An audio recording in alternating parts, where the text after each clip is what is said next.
Hello friends, मैं अशोक स्वागत करता हूं अपने इस प्लेटफॉर्म स्मार्ट नॉलेज क्लासेस पर। उम्मीद करता हूं आप सब लोग अच्छे होंगे। आज आप लोग को डेली करंट अफेयर्स के इस सेशन में 5 अक्टूबर 2024 का करंट अफेयर्स बताया जाएगा, जिसमें महत्वपूर्ण दिवस, थीम, चर्चित व्यक्ति, अवार्ड, महत्वपूर्ण एक्सरसाइज, संस्था या बुक, पूरा जो है करंट अफेयर्स मैपिंग के माध्यम से डिस्कशन किया जाएगा। और हर क्वेश्चन का, हर करंट अफेयर्स का आपको स्ट्रेटेजी के बताया जाएगा। जो हो सकता है आपके इसलिए बताया जाता है क्योंकि हो सकता है आपके करंट अफेयर से डायरेक्टली क्वेश्चन ना पूछे, वो न्यूज में है उसके कारण से वहां से जाके स्टैटिक पोर्शन से क्वेश्चन पूछे। इसलिए जो है हर क्वेश्चन का स्ट्रेटेजी के बताया जाता है।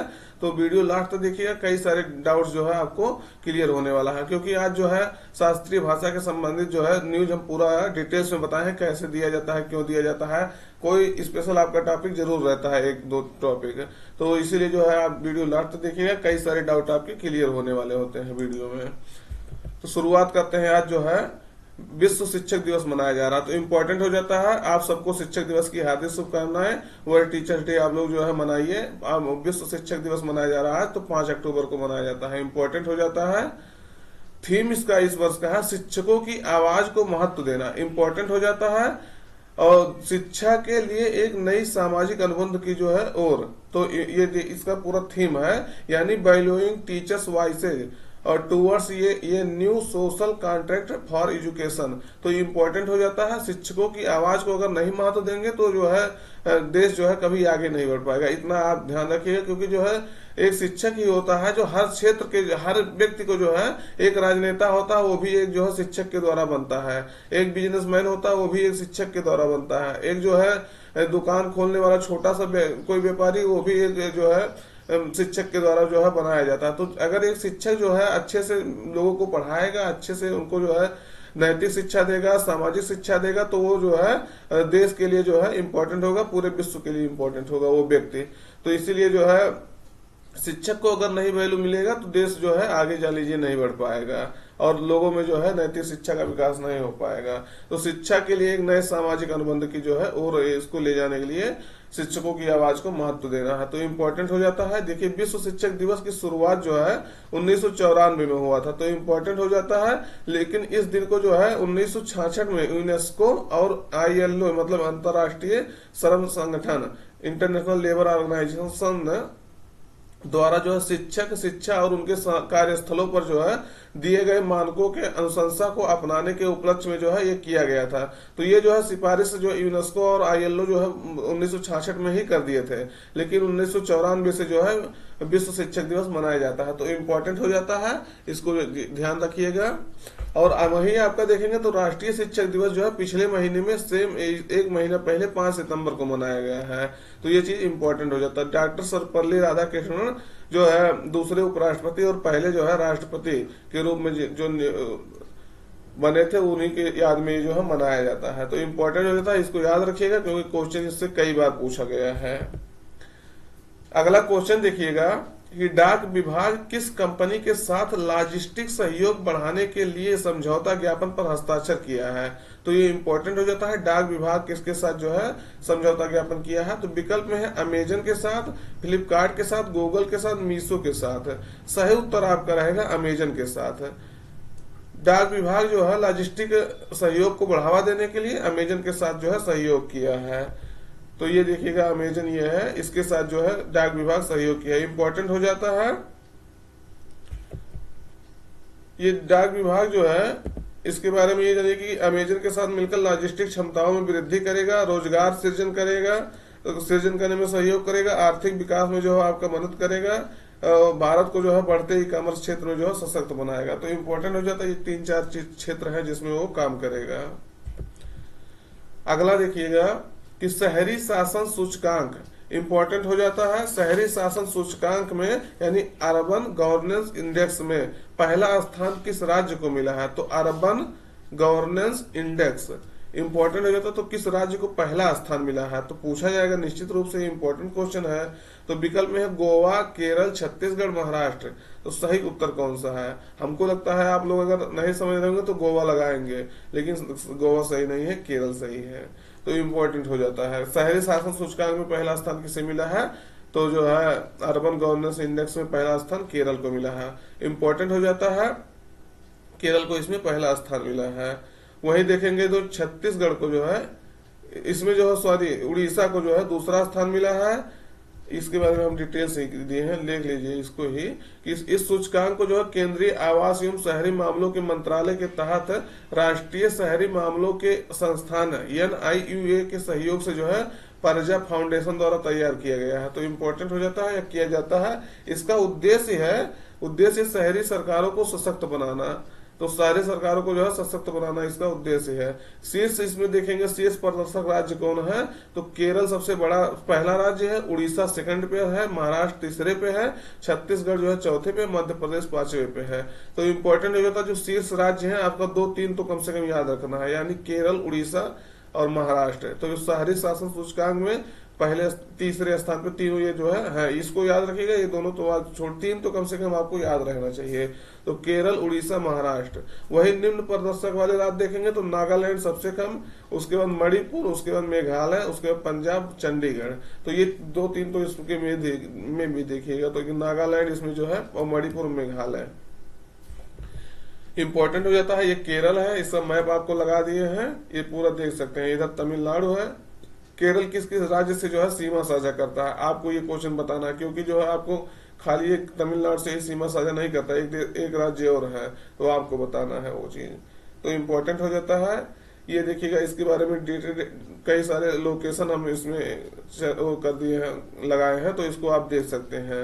जो है देखिए कोचिन एयरपोर्ट यहाँ है। तो ये ऐसे सब चीज अभी आपको 2 दिन पहले बताए थे कि यहाँ के झील को जो है क्या कहा जाता है, स्पेशल कोई नाम दिया जाता है, वो नाम जो है का से है या के से है। तो आप उसको कमेंट करके बताइएगा, क्योंकि जो है इम्पोर्टेंट है, क्वेश्चन पूछा गया है। और इस क्षेत्र को यहाँ से लेकर के ऊपर कर्नाटक के बेंगलुरु से लेकर के यहाँ जो है तूतीकोरिन है, वहां तक के क्षेत्र को, इस समुद्री क्षेत्र को क्या कहा जाता है, कौन सा ये तट है, ये चीज आपसे पूछा गया है। तो इम्पोर्टेंट है, इसको बताइएगा। अगला देखिएगा, क्लाउडिया शीनबाम किस देश की पहली महिला राष्ट्रपति बनी है। तो विकल्प है मैक्सिको, कनाडा, ब्राजील, पुर्तगाल। सही उत्तर आपका रहेगा मैक्सिको की पहली महिला राष्ट्रपति बनी। अब देखिएगा, अब पहली महिला राष्ट्रपति बनी तो इम्पोर्टेंट हो जाता है कि नहीं हो जाता। आयोग जो है इस तरह से क्वेश्चन जो है, कोई भी आयोग जो पहला होता है कोई काम पूरे विश्व में या पूरे इंडिया में, वो चीज उस पे उसका हमेशा निगाह रहता है, जान लीजिएगा इसको, इसीलिए ध्यान से देखिएगा। तो ये देखिएगा क्लाउडिया शीनबाम मैक्सिको की पहली महिला राष्ट्रपति के रूप में शपथ ली है। तो ये है, देखिएगा इनका इमेज देख लीजिए। इमेज से जो है थोड़ा सा आपका और जो है क्लियर हो जाता है, और दिमाग में जो है याद करने की आपकी क्षमता बढ़ जाती है इमेज के माध्यम से। तो मैक्सिको ये है, इसकी राजधानी जो है मैक्सिको सिटी है। तो ये जो है इधर देखिए गल्फ ऑफ मैक्सिको, इधर नॉर्थ पैसिफिक ओशन जो है इसके ऊपर है। तो गल्फ ऑफ कैलिफोर्निया इधर है। तो इम्पोर्टेंट हो जाता है। आप ये बताइएगा कि ये जो है उसे दिख रहा है कोई, चलिए तब भी लिखिएगा, इसको याद देखिएगा कि मतलब यूएसए और जो है मैक्सिको के बीच में कौन सी नदी जो है सीमा बनाती है। तो ये याद रखिएगा, एक क्वेश्चन जो है पूछा गया है, ये क्वेश्चन कई बार पूछा गया, इसीलिए जो है इसको पूछ रहे थे। ये देखिएगा कैरिबियन सागर इधर है, इधर जो है आपका मैक्सिको है, गल्फ ऑफ मैक्सिको इधर है, यूएसए ऊपर है इसके। तो ये पूरा लोकेशन आप जो है कभी भी आपका कोई लोकेशन न्यूज में रहे, अभी 2 दिन पहले आपको जो है 2-3 दिन जमैका के बारे में बताए थे। तो मैक्सिको सिटी इसकी राजधानी है, इसके नीचे जो है जो देश सटा है। तो इस तरह से आप देखा करिए।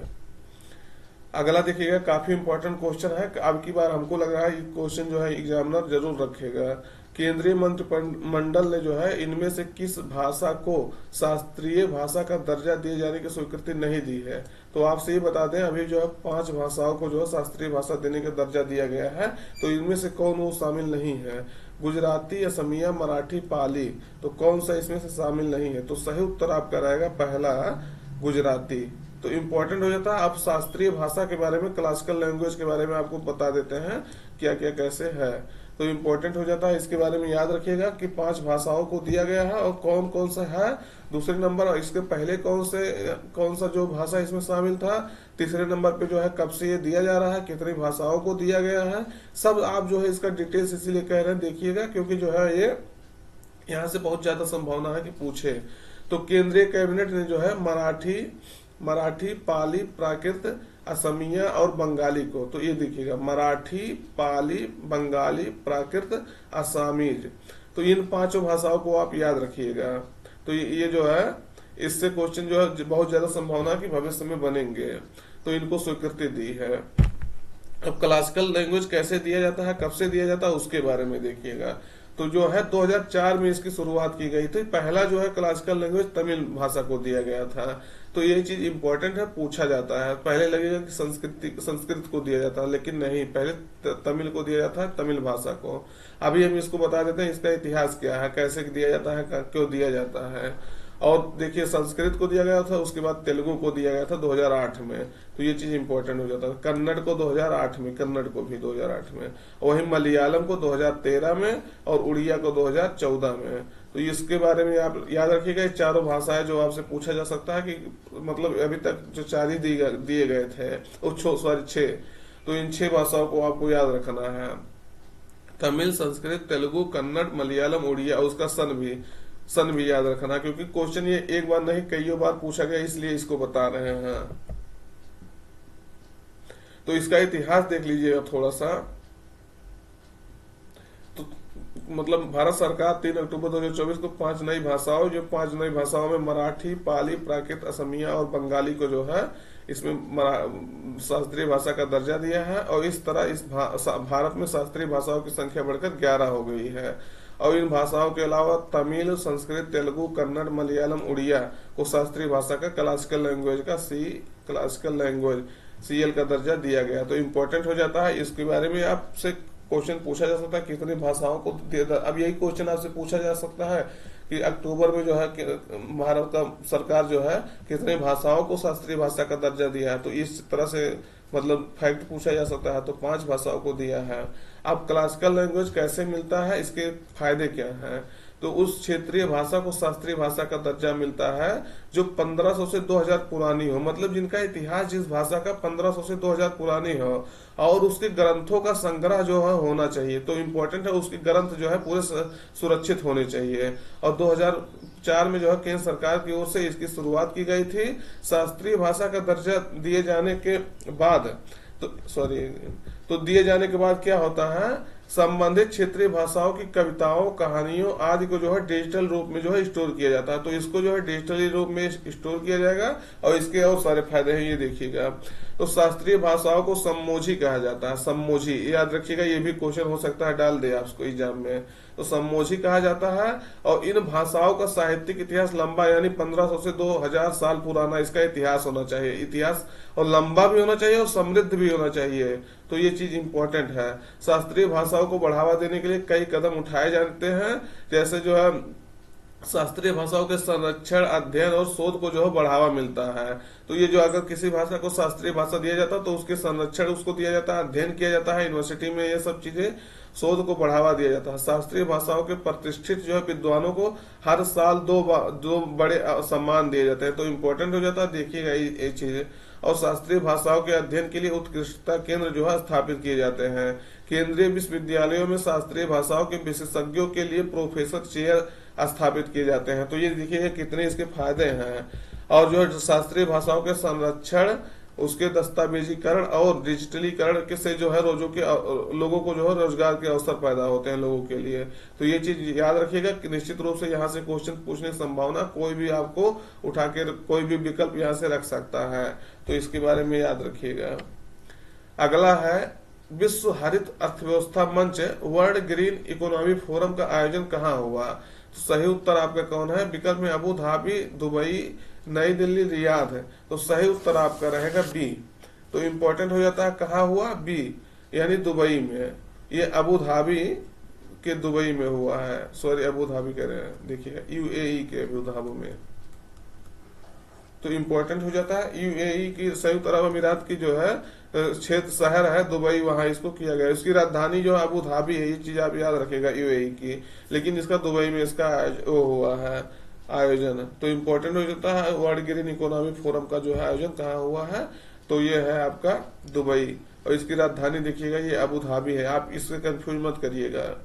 तो ये संयुक्त अरब अमीरात है। इम्पोर्टेंट हो जाता है, ये देखिएगा एक कर्क रेखा पर स्थित देश है। तो ये चीज आप याद रखिएगा, क्वेश्चन पूछा जा सकता है। और इसके हॉर्मुज जल संधि इसके आसपास क्षेत्र में है, फारस की खाड़ी है और इधर ओमान की खाड़ी है, तो इसके बीच में है। ये क्वेश्चन कई बार पूछा गया है, तो इस तरह से आप उसको डिटेल्स में पढ़िए। इसके आसपास वाला लोकेशन अब जाकर के देख लीजिए। देखिएगा, विश्व हरित अर्थव्यवस्था मंच का यह 10वां संस्करण है, तो इम्पोर्टेंट हो जाता है। 10वां संस्करण ये है। उद्घाटन इसका जो है शेख मोहम्मद बिन रशीद उल मखदूम, तो वहां के जो है राष्ट्रपति हैं, या जो भी कह लीजिए, तो वहाँ राष्ट्रपति या जो भी वहाँ के शासक हैं, तो उन्होंने इसको किया है, इसका उद्घाटन किया है। इसका आयोजन जो है गंभीर पर्यावरण की चुनौतियों से निपटने के लिए वैश्विक नेताओं और विशेषज्ञ को जो है एक साथ लाने के लिए, विशेषज्ञों को एक साथ लाने के लिए जो है इसका आयोजन किया जाता है। तो इम्पोर्टेंट हो जाता है। यहाँ के सुल्तान है ये, तो शेख मोहम्मद बिन रशीद उल मखदूम भी इम्पोर्टेंट है, देख लीजिएगा कि कौन इसका उद्घाटन किया है। इसका थीम इस वर्ष का है empowering global action, spotting opportunities and advancing progress, यानी वैश्विक कार्यवाही को सशक्त बनाना, अवसरों को खोजने और प्रगति को आगे बढ़ाना, इसका इस वर्ष का थीम है। तो इम्पोर्टेंट हो जाता है। अगला देखिएगा, हाल ही में किसने पहला चाइना ओपन खिताब जो है जीता है? तो किसने जीता है? विकल्प में है Carlos Alcaraz, Jannik Sinner, Novak जोकोविच, डेनियल मेदवेदेव। तो विकल्प सही उत्तर आपका रहेगा कार्लोस अल्कराज। तो इम्पोर्टेंट हो जाता है। ये जो है स्पेन के खिलाड़ी हैं, इन्होंने जो है जैनिक सिनर को हरा करके विश्व नंबर, जान लीजिए अच्छे खिलाड़ी हैं विश्व के, तो उनको हरा करके चाइना ओपन का जो है पहला खिताब इन्होंने जीत लिया है। तो पहली बार इन्होंने जीता है। इम्पोर्टेंट हो जाता है। कौन है ये? Carlos Alcaraz. तो आपसे ये पूछा जा सकता है कि किस देश पे जो है, किस देश के निवासी है? तो स्पेन के निवासी हैं। वही जैनिक सिनर का देखेंगे, जैनिक सिनर जो है इटली के निवासी हैं। तो इम्पोर्टेंट हो जाता है। ये दिखेगा कौन है? Carlos Alcaraz. तो ये स्पेन के जो है कार्लोस अल्कराज जो है बीजिंग में, जो इसका आयोजन बीजिंग में हो रहा था, तो वहाँ चाइना ओपन में अपनी ट्रॉफी जो है पकड़े हुए हैं, देख लीजिए वो जीते हैं। तो कार्लोस अल्कराज ने जो है पहला चाइना ओपन खिताब जीता है। इसके बारे में आप देख लीजिएगा किसको हराए हैं, तो हम आपसे बता ही दिए हैं। और ये भी वही चीज लगाए हैं। इसके बारे में जैनिक सिनर को जो है 6-7 से जो है हराया है। ये सब चीजें आप देख सकते हैं अगर आप विस्तार से देखना चाहते हैं तो अगला क्वेश्चन है, Ayush medical value travel summit का जो है आयोजन कहाँ किया जा रहा है, कहाँ किया गया? तो आयुष से संबंधित जो है AYUSH, तो आयुष से संबंधित जो है मेडिकल वैल्यू जो है मूल्य कह लीजिए ट्रेवल समिट हो रहा था। तो इसका आयोजन कहाँ हुआ? तो विकल्प में है, देख लीजिएगा, नई दिल्ली, मुंबई, चेन्नई, लखनऊ। सही उत्तर आपका रहेगा मुंबई। आप जो आयुष का फुल फॉर्म जो है बता सकते हैं। इसके बारे में बहुत इंटरेस्टिंग है। आप इसका फुल फॉर्म पूछा गया है, यहाँ से मतलब इसको फुल बता सकते हैं। आयुर्वेदा, यूनानी, ये सब चीजें इसका फुल फॉर्म है। सिद्धा, तो आप इसको बताइएगा फुल फॉर्म इसका पूरा। तो इसका जो है कहाँ किया गया है? मेडिकल वैल्यू ट्रैवल के माध्यम से जो है स्वास्थ्य और कल्याण में जो है परिवर्तन लाना, इसका थीम है, जिसका विषय था आयुष में वैश्विक तालमेल, मेडिकल वैल्यू ट्रैवल के माध्यम से स्वास्थ्य और कल्याण में जो है परिवर्तन लाना। तो इम्पोर्टेंट हो जाता है। मुंबई में इसका उद्घाटन हुआ था, आयोजन हुआ था। ये देखिएगा, इसका थीम हम आपसे बता ही दिए। इसका थीम भी है, उसका विषय वो था और ये इसका थीम है। Global synergy in Ayush transformation health and wellness through medical value travel. वो इंग्लिश में है, वो हिंदी में था जो आपसे बताएं। ये चीजें सॉरी यही चीज जो है वो इंग्लिश में दिया है। तो ये चीज इंपॉर्टेंट हो जाता है। अगला है अंतर्राष्ट्रीय shooting sport federation ISSF junior 25 metre pistol में जो है भारत के दिव्यांशी ने स्वर्ण पदक जीता है। तो इसका आयोजन कहाँ हुआ था? तो विकल्प में लीमा, म्यूनिख, ब्यूनस आयर्स और पेरिस। सही उत्तर आपका रहेगा पहला। पेरू की राजधानी जो है लीमा, तो वहां इसका आयोजन किया गया था। वहां जो है ये अंतर्राष्ट्रीय शूटिंग स्पोर्ट फेडरेशन में जो है दिव्यांशी ने जो है स्वर्ण पदक जीता है। तो इम्पोर्टेंट हो जाता है। कहाँ हो रहा था ये चीज आपसे पूछा जा सकता है। तो लीमा पेरू में हो रहा था। तो पेरू की राजधानी जो है लीमा में जो है ये इसका आयोजन हो रहा था। तो विश्व चैंपियनशिप के चौथे दिन जो है भारतीय निशानेबाज दिव्यांशी ने जो है महिलाओं की 25 मीटर पिस्टल में स्वर्ण पदक जीता है। तो ये इसके बारे में आप इसको डिटेल से भी देख सकते हैं। उन्होंने एक स्वर्ण और जीता है तो उन्होंने फाइनल में 35 के स्कोर के साथ इटली की क्रिस्टीना मैग्नानी को जो है हराया है 2 अंकों से। और जो है वो यहाँ शायद नहीं दिया गया है, वो 2 लोगों के साथ मिलकर के, हाँ ये है, तो स्वर्ण पदक जीता था। और क्योंकि जो है ये दिव्यांशी ने जो है ये दूसरा स्वर्ण पदक था, ये क्योंकि जो उन्होंने भारत का जो तेजस्विनी के साथ मिलकर के और विभूति भाटिया के साथ मिलकर के, ये चीज आपसे इंपॉर्टेंट हो जाता है, मिलकर जूनियर महिला 25 मीटर पिस्टल में जो है जॉइंट में जो है ये जीती थी, तो इम्पोर्टेंट हो जाता है ये चीज।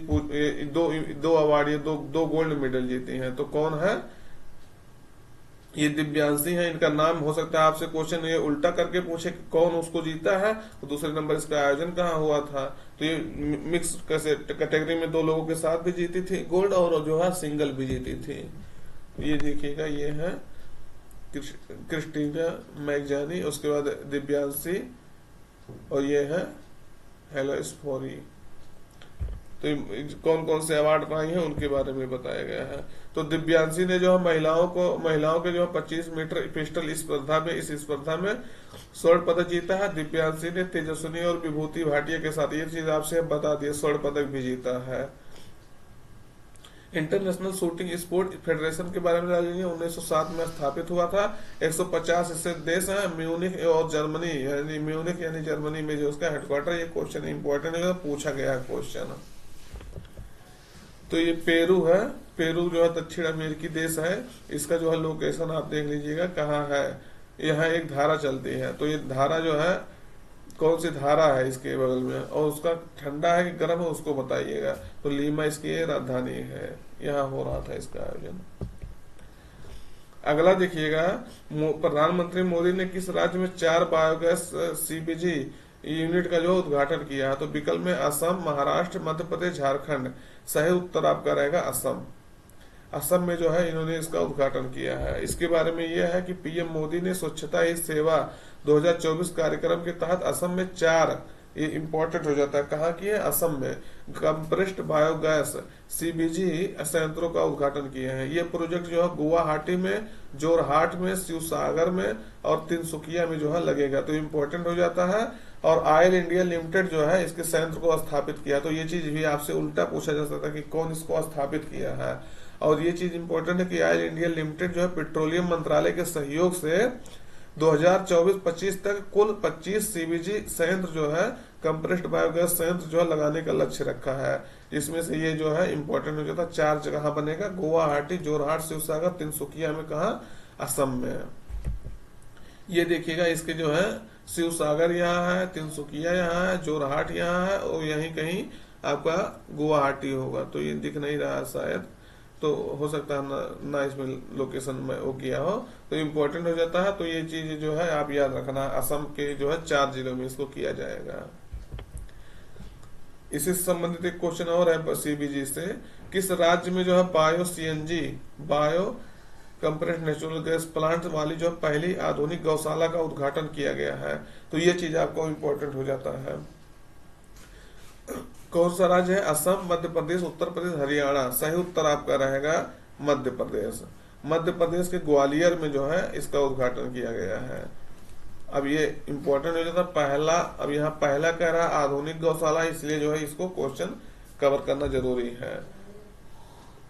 तो प्रधानमंत्री मोदी मध्य प्रदेश के ग्वालियर में जो है बायो सीएनजी प्लांट के साथ जो है भारत की पहली आधुनिक आत्मनिर्भर लाल टिपारा गौशाला का जो है उद्घाटन किया। तो इसका नाम है लाल टिपारा गौशाला। तो इम्पोर्टेंट हो जाता है। आज का क्वेश्चन यहीं तक है। ये देखिएगा ग्वालियर कहाँ है, आप यहाँ देख लीजिए ग्वालियर। तो ये कौन सा राज्य, ये कौन सा जिला है? यहाँ बीच में जो है ये मध्य प्रदेश का क्षेत्र नहीं है। आप बताइए इस जिले का क्या नाम है और किस राज्य का ये भाग है, और इसके आसपास कितने जो है राज्य सीमा साझा करते हैं।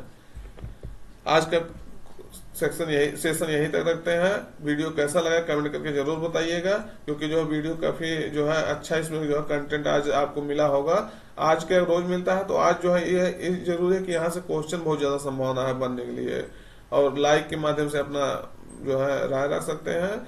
और वीडियो में अगर नए हैं तो शेयर कर दीजिएगा, और अपने दोस्तों तक जो है शेयर कर दीजिएगा, और नए हैं तो जो है चैनल को सब्सक्राइब कर दीजिएगा। धन्यवाद। फिर मिलते हैं नेक्स्ट सेशन में, तब तक के लिए टिल देन टेक केयर।